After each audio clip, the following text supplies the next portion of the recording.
আজকে আমি বানাবো সকালের নাস্তায় খুবই মজার একটা এগ স্যান্ডউইচ, যেটা কিনা 10 মিনিটের মধ্যেই বানিয়ে খাওয়া যায় আর অল্প কয়েকটা উপকরণ দিয়ে খুব সহজেই এটা বানিয়ে ফেলা যায়। এগ স্যান্ডউইচ বানানোর জন্য ফার্স্টে আমাদের লাগবে ডিম। আমি এখানে 2টা ডিম নিয়েছি, এরপর সামান্য পরিমাণে লবণ আর গোলমরিচ দিয়ে ভালোভাবে ফেটে নিয়েছি।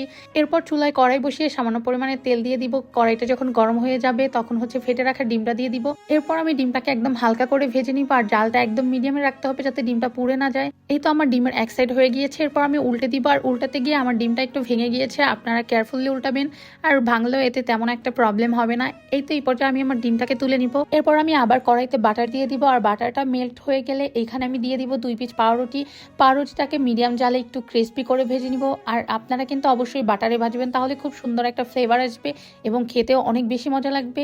এই তো আমি পাউরুটি দুইটাকে সুন্দরভাবে উল্টে পাল্টে ক্রিস্পি করে ভেজে নিয়েছি, আপনারা দেখতেই পাচ্ছেন। ব্যাস, এরপর শুধু স্যান্ডউইচ বানিয়ে নিলেই হয়ে যাবে আমার সকালের খুবই মজাদার স্যান্ডউইচ।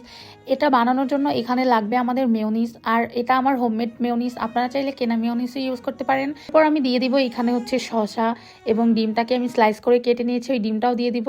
ডিমের উপরে আমি আবার মেয়োনিজ দিয়ে দিব, এরপর উপর দিয়ে দিব টমেটো।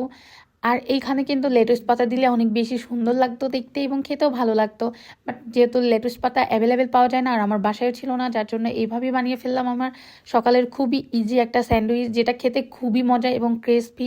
আপনারা একবার হলেও এইভাবে বাসায় বানিয়ে খেয়ে দেখবেন, আমি শিওর আপনাদের খুবই ভালো লাগবে। দেখতেই কতটা লোভনীয় লাগছে, তাই না? এই তো ছিল আজকে আমার ইজি এগ স্যান্ডউইচ, যেটা কিনা সকালের নাস্তায় একদম পারফেক্ট। আপনারা অবশ্যই বানিয়ে আমাকে জানাবেন কেমন লেগেছে। Thanks for watching everyone. আল্লাহ হাফিজ সবাইকে।